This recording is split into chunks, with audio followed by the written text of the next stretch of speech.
السلام علیکم ورحمۃ اللہ وبرکاتہ۔ الحمدللہ رب العالمین الرحمن الرحیم مالک یوم الدین واشهد ان لا الہ الا اللہ وحدہ لا شریک لہ واشهد ان محمدا عبدہ ورسولہ بلغ الرسالہ وادى الامانہ ونصح الامہ وترکها بيضاء لیلها كنهارها لا يزيغ عنها الا هالك صلوات اللہ وسلامہ علیہ وعلى آلہ وعلى اصحابہ ومن اهتدى بهديه واستنى بسنته الى يوم الدين وبعد۔ اللہ کے فضل و کرم اور اس کی توفیق سے اصول ایمان کی شرح آپ لوگوں کے سامنے برابر کی جا رہی ہے۔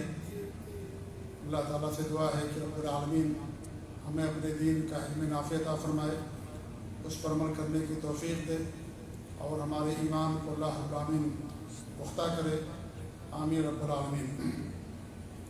آج کا جو باب ہے وہ ہے ابغض الرجال الی اللہ، کہ اللہ تعالیٰ کے نزدیک، اللہ کے پاس سب سے مقبول ناپسندیدہ انسان کون سا ہے۔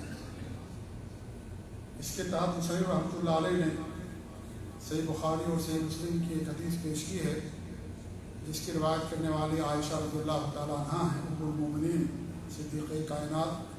آپ صلی اللہ علیہ وسلم کی دعوت مطہرہ کہتی ہیں کہ قال رسول اللہ صلی اللہ علیہ وسلم ان ابغض الرجال اللہ الد الخصیم، کہ اللہ تعالیٰ کے نزدیک، اللہ تعالیٰ کے پاس لوگوں میں سب سے زیادہ مقبول اور ناپسندیدہ انسان کون سا ہے؟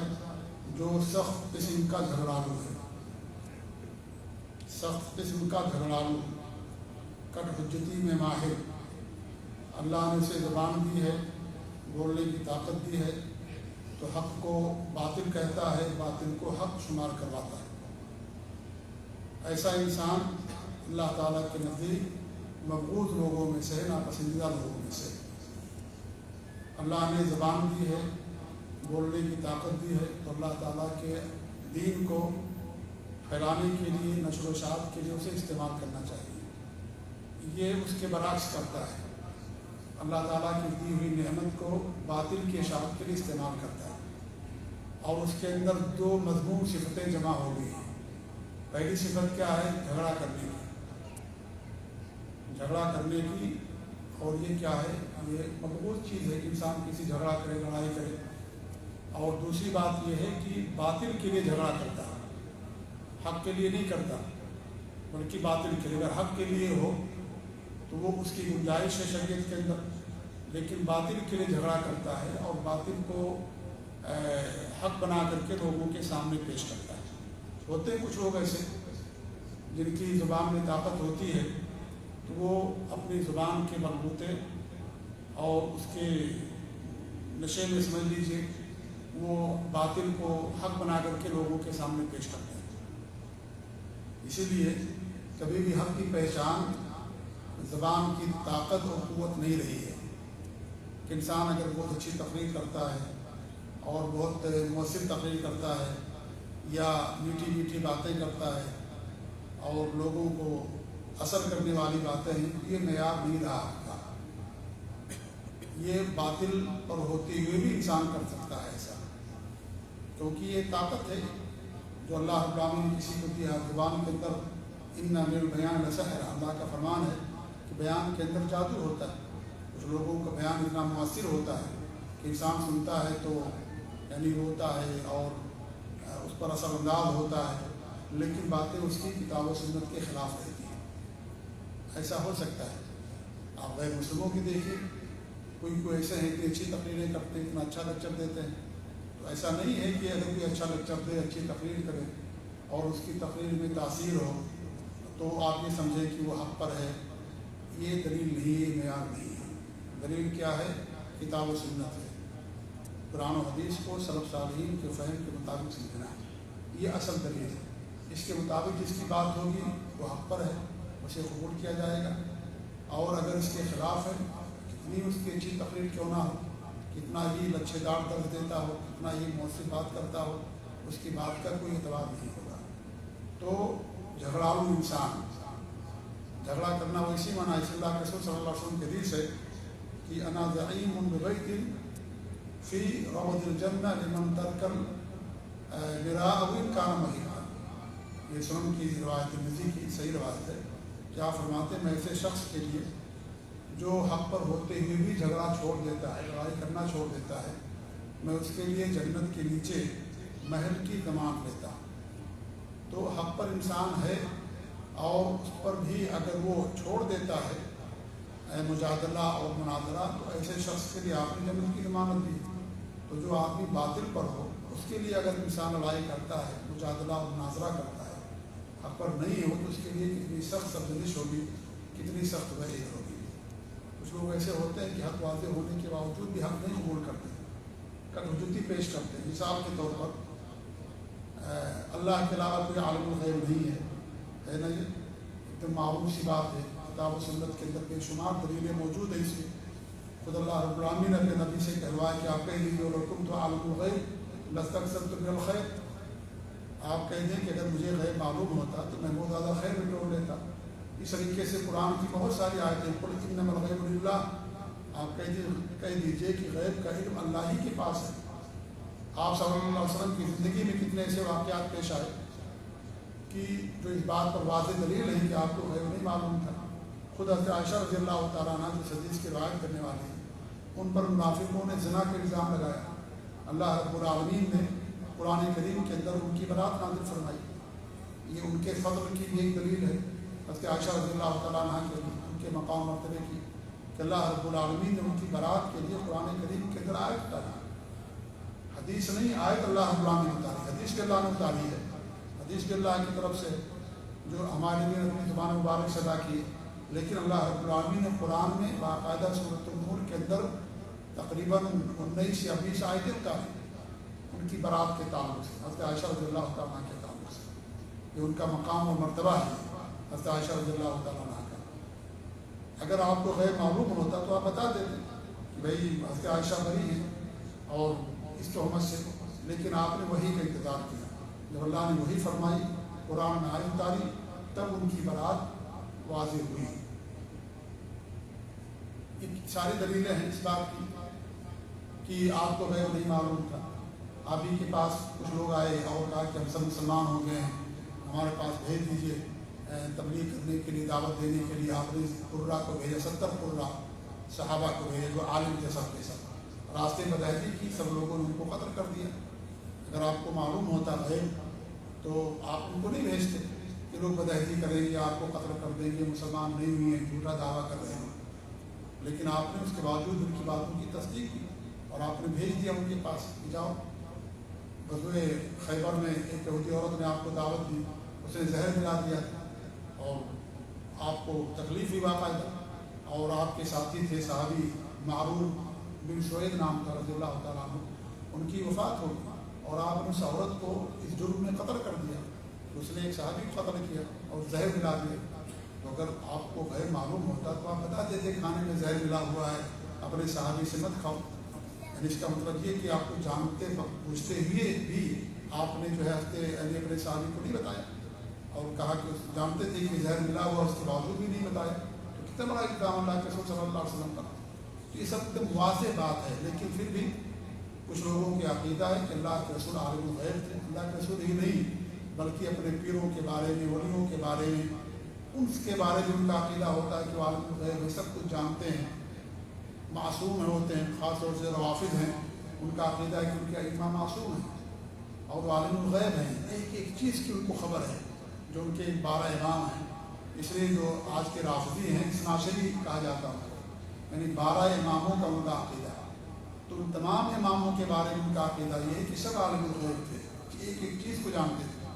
ایسے ہمارے ملکوں کے اندر جو قبر پرست ہیں، جو قبروں کی پوجا کرتے ہیں، شرک و بدعات کے اندر ڈوبے ہوئے، ان کا بھی عقیدہ ہے کہ اللہ کے رسول عالم الغیب تھے اور ان کے پیر اور فقیر عالم الغیب ہیں، سب جانتے ہیں. یہ سب قرآن کی آیتیں، آپ کی حدیثیں، آپ کی زندگی کے واقعات کوئی معنی نہیں رکھتے ان کے سامنے. تو اور اپنے بات کو ثابت کرتا ہے، کٹ حجتی کرتا ہے، جانتا ہے کہ دلیل ہمارے خلاف نہیں، اس کے باوجود بھی کٹ حجتی کرتا ہے. کہتا ہے کہ دیکھو اللہ کے رسول نے بتایا کہ قیامت قائم ہوگی اور آپ نے پیشین گوئیاں بتائیں، اس کا مطلب کہ ہمارے نبی کو غیب معلوم تھا. سب واضح آیتوں کو، حدیثوں کو، واقعات کو چھوڑ کر کے جیسے نہیں تو ڈوبتے کو تنکا کا سہارا، تنکا بھی نہیں ہے، لیکن اس کو لوگوں کے سامنے دلیل کے طور پر پیش کرتا ہے کہ اگر آپ کو غیب نہیں معلوم تھا تو آپ نے کیسے بتایا؟ ارے بھائی اللہ رب العالمین نے جس آپ پر قرآن اتارا، ایسے اللہ رب العالمین نے آپ کو غیب کی باتیں اتاری، آپ کو بتایا۔ غیب کا علم مطلب یہ ہوتا ہے کہ انسان بغیر کسی سبب کے، بغیر کسی ذریعہ کے کوئی چیز معلوم کر لے، اس کو غیب کہا جاتا ہے۔ ورنہ ہم بھی عالم الغیب ہو جائیں گے، ہم تو یہاں بیٹھے ہیں، دنیا کے آخری کونے میں واقعہ پیش ہوتا ہے، ہمیں بھی معلوم ہو جاتا ہے ایک منٹ کے اندر کہ وہاں یہ واقعہ پیش آیا ہے۔ کیسے معلوم ہوتا ہے؟ کسی ذریعے سے، میڈیا کے ذریعے سے، ٹیلی فون کے ذریعے سے، کسی کے ذریعے معلوم ہوتا ہے۔ تو اس کو عالم الغیب نہیں کہا جاتا۔ عالم الغیب ہوتا ہے جو بغیر کسی ذریعہ اور سبب کے اپنے طور پر وہ بتا دے کہ یہ ہو جائے گا، ایسا ہونے والا، اس کو عالم الغیب کہا جاتا ہے۔ یہ اللہ رب العالمین ہی کی صفت ہے۔ اللہ کے علاوہ کسی کے بارے میں عقیدہ رکھنا یہ شرک ہے، کفر ہے۔ یہ ایسی صفت ہے جو اللہ تعالیٰ کے ساتھ خاص ہے۔ تو سب کچھ واضح ہونے کے باوجود یہ لوگ کچھ کا جھجھلی کرتے نہیں مانتے، تو اسی کے بارے میں حدیث ہے، ایسے لوگوں کے بارے میں کہ حق واضح ہو جانے کے باوجود بھی، واضح دلائل اور نصوص ہونے کے باوجود بھی باطل پر قائم رہنا، اور جو اللہ نے اس کو زبان دی اس کے ذریعے سے اپنی باطل کو لوگوں میں عام کرنا۔ اللہ کے رسول صلی اللہ علیہ وسلم کی حدیث ہے کہ بھائی تم لوگ میرے پاس اپنے مقدمات لے کر کے آتے ہو تو میں کسی کی زبان اور اس کے دلائل یا ثبوت کی بنا پر اس کے حق میں فیصلہ کر دیتا ہوں۔ اگر وہ حق پر نہیں ہے، باطل پر ہے، اور میں اس کے لیے فیصلہ کر دیتا ہوں تو اس کو نہ لے۔ میں نے اس کے لیے جو ہے کہ جہنم کی آگ کا ایک ٹکڑا میں نے اس کے حق میں فیصلہ کیا، کیونکہ زبان کے اندر طاقت ہوتی ہے۔ آپ دیکھیے جو ہے عدالتوں میں بیچارہ جو مجرم نہیں ہے، لوگ اس کو مجرم ثابت کر دیتے ہیں۔ زبان کی طاقت، پیسے کی طاقت، گواہوں کو جو ہے سکھایا جاتا ہے، ثبوت مٹا دیے جاتے ہیں، اور جو مجرم ہے وہ بری ہو جاتا ہے۔ تو زبان کی طاقت سے ہوتا ہے، زبان کی طاقت ایسا ہوتا ہے۔ ہمارے نبی نے فرمایا کہ اگر میں اس کے حق میں فیصلہ کر دوں تو وہ نہ لے اس کو۔ اس میں بھی دلیل ہے کہ ہمارے نبی غیب نہیں معلوم تھا۔ اگر غیب معلوم ہو تو آپ بتا دیتے تھے کہ تم دونوں میں کون حق پر ہے، فوراً واضح کر دیتے کہ تم باطل پر ہو، تم غلطی پر ہو، فلاں آدمی یہی حق پر ہے۔ لیکن آپ نے کہا کہ نہیں، میں اس کے حق میں فیصلہ کر دوں اور وہ حق پر نہیں ہے اور زمین اس کی نہیں ہے، وہ چیز اس کی نہیں ہے، تو گویا کہ میں اس کے لیے کیا فیصلہ کرتا ہوں؟ آگ کا ٹکڑا فیصلہ کرتا ہوں، لہٰذا اس کو نہ لے، اپنے بھائی کی اس کو چھوڑ دے۔ تو ہوتا ہے، زبان کی طاقت ہوتی ہے انسان کے پاس، انسان اپنی زبان کے بلبوتے جو ہے باطل پر ہوتے ہوئے بھی، غلطی پر ہوتے ہوئے بھی اس کو صحیح ثابت کر دیتا ہے۔ ایسے بخاری کی روایت ہے، مسلم کی روایت کی، حضرت داؤد علیہ السلام کے پاس سے ایک واقعہ آیا دو عورتوں کا، اور ایک چھوٹی عورت تھی، ایک بڑی عورت تھی۔ تو ان میں سے ایک کے بچے کو بھیڑیے نے کھا لیا۔ وہ دونوں حضرت داؤد کے پاس گئی علیہ السلام، نبی بھی تھے اور بادشاہ بھی تھے حضرت داؤد علیہ السلام۔ تو ان کے پاس گئی تو داؤد علیہ السلام نے بڑی عورت کے حق میں فیصلہ کر دیا، کیونکہ بڑی عورت طرف زبان تھی، اور اس نے دیا اور زبان کا استعمال کیا، اور بیچاری جو چھوٹی عورت تھی عمر میں، اس نے جو ہے اپنی بات صحیح طریقے سے نہیں رکھ سکی۔ تو داؤد علیہ السلام نے اس کے حق میں فیصلہ کر دیا۔ اسے معلوم ہوا کہ بھائی کوئی نبی غیب داں نہیں تھا، ان کو نہیں معلوم تھا حق پر کون ہے، حقیقت میں بچہ کس کا ہے، تو انہوں نے اس کے حق میں فیصلہ کر دیا، اس کی زبان کو دیکھ کر کے، سن کر کے۔ اس کے بعد ان کے در سے وہاں سے نکلی دونوں، اور پھر حضرت سلیمان علیہ السلام مل گئی۔ سلیمان علیہ السلام بھی اللہ کے نبی تھے، بادشاہ تھے، حضرت داؤد علیہ السلام کے بیٹے تھے، نبی بھی تھے، وہ بادشاہ بھی تھے، اور اتنی بڑی بادشاہت اللہ ان کو عطا فرمائی کہ قیامت تک اتنی بڑی بادشاہت کسی کو نہیں ملی۔ دنیا کے سب سے بڑے بادشاہ اگر کوئی تھے تو تھے سلیمان علیہ السلام۔ انہوں نے اللہ تعالیٰ سے دعا کی تھی کہ جو بادشاہت مجھے ملی کسی کو نہ ملے، تو اس طریقے سے اللہ ان کو بادشاہ عطا فرمایا۔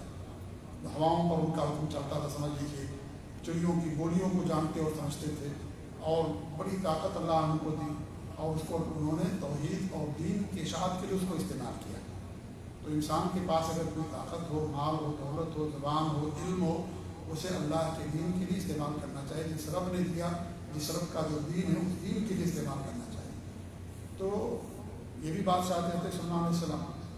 تو مل کے وہ کہنے کیا مانگ رہا ہے، کہنے لگے یہ بات ہے۔ چھوٹی عورت نے کہا کہ بیٹا میرا ہے، لیکن جو ہے آپ کے والد نے ان کے حق میں فیصلہ کر دیا۔ تو حضرت سلیمان علیہ السلام نے کہا کہ چھری منگائی اور کہا کہ میں بچے کو ذبح کر دیتا. تو چھوٹی بیٹی نے کہا کہ مت ذبح کی. عورت نے کہا مت ذبح کی کہ اس کو بڑی عورت کو دے دیجیے. تو حضرت سلیمان علیہ السلام نے چھوٹی عورت کے حق میں فیصلہ کر دیا، اس لیے کہ ماں کی ممتا ہوتی ہے. اس نے کہا کہ بھائی میرا بیٹا زندہ رہے گا کسی کے پاس ہے، نہیں مرنا دیکھنا چاہتی ہے کوئی ماں اپنے بچے کو. تو اس نے کہا کہ نہیں مت ذبح کیجیے لیکن اس کو دے دیجیے میرے بیٹے کو. تو حضرت سلیمان علیہ السلام اس کے حق میں فیصلہ کرتے، چھوٹی عورت کے حق میں فیصلہ کرتے. تو حکمت تھی جو اللہ رب العالمین نے حضرت سلیمان علیہ السلام کو عطا فرمائی تھی، یہ سوجھ بوجھ اور حکمت اور یہ فہم، جیسا کہ اللہ رب العالمین نے خود ان کے بارے میں فرمایا کہ ان کو اللہ رب العالمین نے یہ چیز عطا کر رکھی تھی. تو ہوتا ہے انسان کبھی کبھی ناحق پر رہتا ہے، باطل پر رہتا ہے، اور اس کے پاس زبان کی طاقت ہوتی ہے، جب زبانیں ہوتی ہے تو اپنے باطل کو صحیح کر دیتا ہے. اور لوگ پھر کہتے ہیں ہاں دیکھو وہ حق پر ہے تبھی تو اس طریقے سے کہہ رہا ہے. یہ کبھی دلیل نہیں مل رہی. آج جو ہے ہمارے معاشرے کے اندر ایسا بہت ہے کہ لوگ جو ہے باطل پر ہیں اور برا عقیدہ ہے ان کا، ان کے پاس دلیل نہیں، کتاب و سنت سے کوئی نص نہیں، حدیث نہیں، لیکن صرف اپنی زبان کے بلبوتے اور اپنی کٹھوجتی کے بلبوتے اپنا سارا دین، اپنا سارا مذہب لوگ چلاتے ہیں. کٹھوجتی کے بس ان کے پاس کوئی واضح دلیل ہے، قرآن ان کے خلاف، حدیثیں ان کے خلاف، لیکن اس کے باوجود بھی ایسی ایسی باتیں کریں گے کہ انسان جو ان پڑھ ہے، جاہل ہے بیچارہ، وہ کیا ہے ان کے فیور میں آ جاتا ہے اور ان کی بات کو صحیح مان لیتا ہے. یہ کبھی بھی دلیل نہیں رہی ہے کہ انسان اپنی بات کو اگر طاقت سے پیش کر دے تو آپ یہ نہ سمجھیں کہ وہ انسان حق پر ہے. اگر کسی انسان کو اللہ نے حق بھی دیا، یہ بھی دیا، الحمدللہ، نور علی نور، نور علی نور ہے، تو اس کے پاس یہ بھی طاقت ہے، یہ بھی الحمدللہ، بڑی اچھی بات ہے. لیکن صرف یہی معیار نہیں ہے حق جاننے کا کہ آپ اس کی تقریر ہوتے ہیں. بہت سارے لوگ کسی کی تقریر سنتے بہت اثر انداز ہوتی ہے تقریر، تو اثر اندازی کی بنا پر اس کو حق سمجھ لیتے ہیں کہ بڑی اثر ہے. طارق جمیل صاحب ہیں، ان کی تقریر کے اندر بہت اثر ہے، لوگ سنتے ہیں اور تاثیر ہوتی ہے. یہ تاثیر یہ دلیل نہیں ہے. کتنی غلط روایتیں ہیں، کتنی موضوع روایتیں من گھڑت، حتیٰ کہ خود دیوبندیوں نے ان کے خلاف وہ دے دیا کہ بھئی ان کی باتیں تو کتنی غلط رہتی ہیں. نبیوں کی شان میں انہوں نے کتنی گستاخی کی، حضرت عیسیٰ علیہ السلام کے بارے میں کیا کچھ کہا انہوں نے، اس طریقے سے اور لوگوں کے بارے میں. تو لوگوں نے باقاعدہ کہا کہ تو ان کے پاس علم نہیں ہے، وہ تو خیلی جو ہے بات پیش کر دیتے ہیں، تاثیر ہے ان کی زبان میں اور لوگ جو ہے سنتے ہیں ان کی باتوں کو. یہ دلیل کبھی نہیں رہی ہے. یا اس طریقے سے اور لوگ ہیں جو زبان میں ماہر ہیں، تو آپ ان کی بات کو سن کر کے کہیں کہ وہ حق پڑھتے ہیں، کبھی نہیں.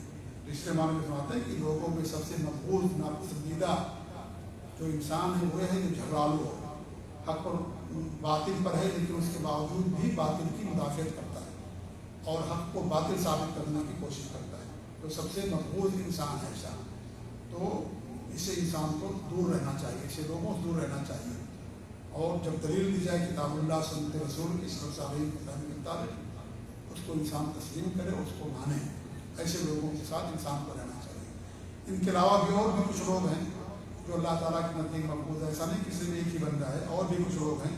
جیسا کہ ابن عباس رضی اللہ عنہ کی حدیث ہے کہ اللہ کے رسول صلی اللہ علیہ وسلم ابغض الناس الی اللہ صلی اللہ کے نزدیک 3 لوگ سب زیادہ مقبول ہیں، اور یہ ان لوگوں میں سے ہیں جو مسلمانوں کی بات ہو رہی ہے. ورنہ کفر تو سب زیادہ اللہ کو مقبول ہے، کافر سب زیادہ مقبول اللہ کی نظر میں. شرک کرنے والے، یہاں پر مراد وہ لوگ ہیں جو گنہگار لوگ ہیں، مسلمانوں میں ہوتے ہوئے بھی گنہگار ہیں، گناہ کرتے ہیں، وہ لوگ مراد ہیں. ورنہ کفر اور شرک تو سب سے بری چیز ہے. اللہ تعالیٰ کبھی ان سے نہیں راضی ہے، ناراضی ہوگا قیامت تک. جی تو آپ فرماتے ہیں کہ اللہ کے نزدیک 3 لوگ سب سے زیادہ مقبول ہیں. ملحد فی الحرم، حرم کے اندر الحاد کرنے والا. حرم کے اندر، حرم یعنی مکے کے اندر، مدینے کے اندر الحاد کرنے والا. الحاد یعنی جو ہے گناہ کرنے والا اور بدعت کرنے والا اور وہاں اس کو پھیلانے والا.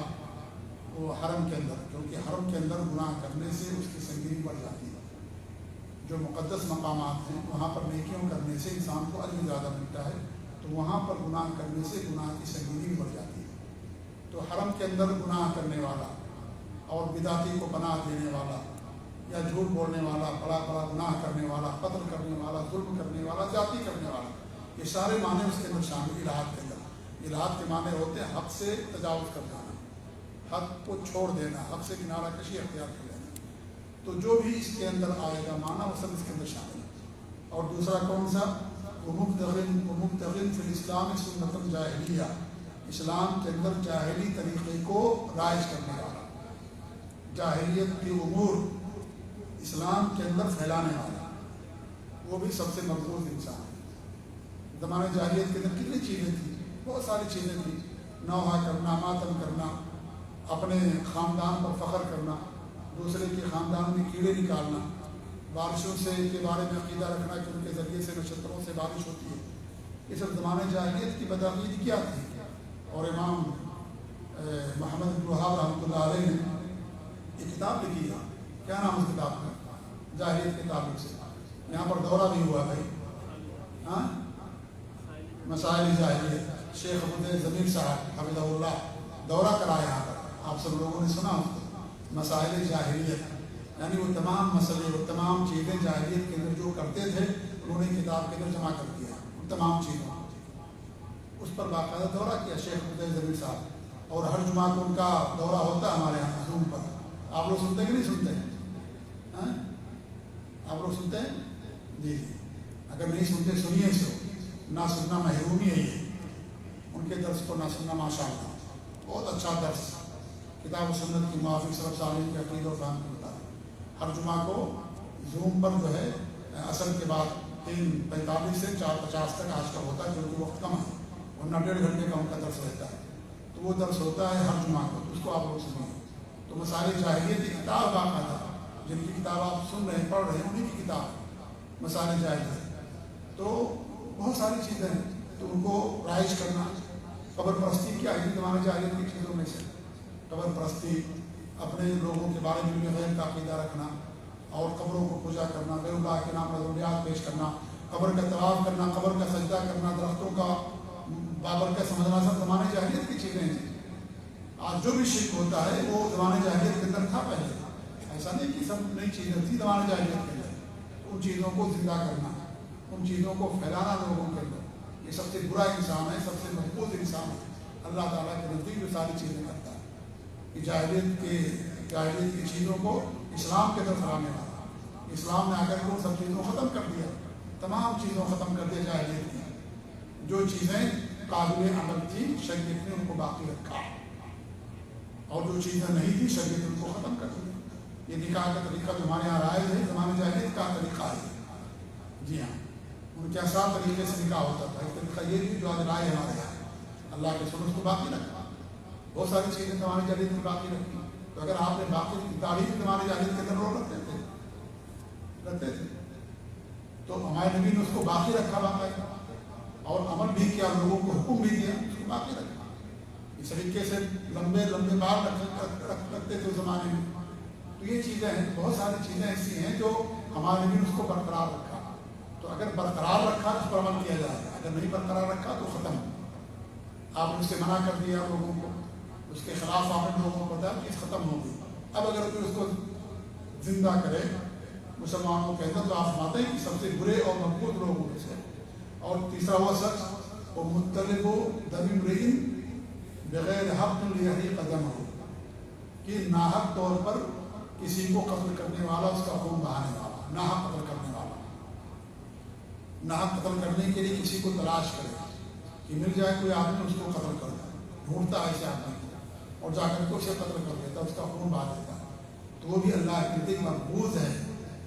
ناحق قتل کرنا شریعت کے اندر بہت سخت جرم ہے، ناحق قتل کرنا جس کا کوئی حق نہیں قتل کرنے کا، اور قتل کرنے کا حق حاکم وقت کے علاوہ کسی کے پاس نہیں ہے۔ اگر حاکم وقت کے علاوہ کوئی کسی کو بھی قتل کرتا ہے تو وہ جو ہے اس کے اندر داخل ہے اور وہ جرم کرتا ہے، بڑے گناہ کا ارتکاب کرتا ہے، چاہے وہ اپنے بھائی، اس کے بھائی کا قاتل ہی کو نہ ہو، چاہے اس کے ماں باپ کا قاتل ہی کو نہ ہو، کوئی کسی کو قتل نہیں کر سکتا ہے۔ یہ پاور اللہ رب العالمین نے حاکم وقت کو دیا، بس یہ پاور کسی اور کے پاس نہیں کہ حد نافذ کرنا، کسی کو قتل کرنا، کسی پر کوئی جو ہے کوئی کسی نے زنا کیا ہے تو اس کے اوپر کوڑے لگانا، اگر شادی شدہ اس کو رجم کرنا یا قصاص لگانا، یہ کس کا پاور ہے؟ حاکم وقت کا پاور ہے، کسی کو بھی قتل انسان نہیں کر سکتا ہے۔ ہاں اگر کوئی آدمی اپنے گھر کے اندر معمون ہے، گھر کے اندر محفوظ ہے، وہ دروازہ بند کر کے رکھا ہے، لوگ اس کے گھر میں جا کر کے اس کی عزت لوٹتے ہیں، اس کو قتل کرنا چاہتے ہیں تو وہ آدمی اس کو قتل کر سکتا ہے۔ اور دنیا کے ہر قانون میں یہ پاور دیا گیا ہے کہ ایک آدمی اپنی جان بچائے گا، اپنی حفاظت کرے گا، اپنے اندر رہ کر کے اپنی بہو بیٹیوں کی عزت کی حفاظت کرے گا، اور اگر وہ قتل کر دیا جائے تو شہید ہوگا۔ یعنی جس کی عزت لوٹنے کے لیے آدمی قتل کرنے کے لیے گیا، یہی واحد شخص ہے جو اپنی جان بچانے کے لیے کسی کو قتل کر سکتا ہے۔ لیکن اگر اس کے سامنے کسی کو قتل کر دیا گیا، یا کوئی جو ہے وہ ہے یعنی زنا کر رہا ہے، کوئی یعنی ایسا کام کر رہا ہے جس پر شریعت کے اندر حد اور قصاص ہے، تو آدمی اس کے اوپر نافذ نہیں کر سکتا۔ اس کے لیے باقاعدہ عدالتیں ہوتی ہیں، حاکم وقت ہوتا ہے، وہ اس پر نافذ کرے گا۔ تو ہمارے بھی فرماتے ہیں کہ ناحق کسی آدمی کو قتل کرنے کے لیے تلاشی والا، اور پھر جب مل جائے اسے قتل کر دے، تو ایسا بھی انسان اللہ کے نزدیک سب سے محفوظ ہے۔ قانون انسان اپنے ہاتھ میں نہیں لے سکتا ہے، قانون کے لیے باقاعدہ عدالتیں ہوتی ہیں، حاکم وقت ہوتا ہے، قاضی اور جج ہوتے ہیں۔ ورنہ اگر ہر آدمی جس کو چاہے نفاذ کرنے لگے قصاص کا، تو پھر عدالت کی اور قاضی کی کیا ضرورت ہے، گواہوں کی ضرورت کیا، ثبوت کی کیا ضرورت ہے۔ ہر انسان، اس لیے جس ملک کے اندر یہ چیزیں ہیں، دیکھیے وہاں کتنی بدامنی، کتنا فساد ہے، کسی کا خون نہیں محفوظ، عزت نہیں محفوظ، جان نہیں محفوظ، کیونکہ لوگوں نے جو چیز ان کے اختیار میں اس کو لے لیا، اس کو لے لیا ہوئی۔ جبکہ شریعت نے ہر ایک کے حق متعین کر دیے، ہر ایک کے جو اختیارات ہیں ان کو بیان کر دیا گیا۔ ماں باپ کے اختیارات ہیں، بیٹے کے اختیارات ہیں، بیوی کے اختیارات ہیں۔ ماں باپ کا اختیار اگر بیٹا کرنے لگے تو کیا ہوگا، گھر چلے گا، گھر کے اندر فساد ہوگا۔ تو ہر ایک کے اختیارات الگ الگ ہے شریعت کے اندر۔ چھوٹے بھائی کے اختیارات الگ ہیں، بڑے بھائی کے الگ ہیں، میاں بیوی کے اختیارات ہوتے ہیں سب۔ آپ کے کمپنی کے اندر دیکھیے، کمپنی میں کیا ہوتا ہے، آپ دیکھیں کمپنی کے اندر فور مین ہوتا ہے، اور کیا نام ہے یعنی آپ کا کفیل ہوتا ہے، یا جنرل مینیجر ہوتا ہے، بڑے بڑے پوسٹ ہوتے ہیں، ہر ایک کے اختیارات ہیں۔ اب ڈرائیور کو آپ جو ہے اختیار دے دیجیے جو آپ کا جنرل مینیجر ہے، تو کیا چلے ہوگا، یہ بدعملی ہوگی نا، کمپنی چلے گی، اس سے نہیں چل سکتی۔ ہر ایک کے الگ الگ اختیارات، تو کچھ اختیارات پاور جو جس کے ساتھ خاص ہے وہی کر سکتا ہے، دوسرا نہیں کر سکتا۔ اگر دوسرا کرے گا دخل اندازی کرتا ہے، اور وہ غلط کرتا ہے، ظلم اور زیادتی کرتا ہے، اور جو اس کا اختیار نہیں وہ جا کے کرتا ہے، تو وہی معاملہ یہاں بھی ہے کہ نہ قتل کرنا یا کسی پر قصاص نافذ کرنا، یہ حاکم وقت کی ذمہ داری ہے۔ حاکم وقت کے علاوہ کوئی کسی کے اوپر نہیں کر سکتا ہے اس کو نافذ۔ تو یہ لوگ بھی اللہ تعالیٰ کے نزدیک محفوظ ہیں، جو یہاں پر 3 لوگوں کے بارے میں جو ہے بتایا گیا۔ یہ بھی صحیح روایت ہے، یہ بخاری مسلم کی بھی روایت ہے کہ اللہ کے نزدیک 3 قسم کے لوگ محفوظ ہیں۔ تو اس حدیث سے معلوم ہوا کہ انسان کو حق قبول کرنا چاہیے، اور اللہ رب العالمین اگر کسی کو زبان کی طاقت دی، کوئی بھی طاقت دی ہے، نعمت دی ہے، اس نعمت کو اللہ کے دین کے لیے، اس کی نشر و اشاعت کے لیے، حق کی وضاحت کے لیے اس کو استعمال کرنا چاہیے۔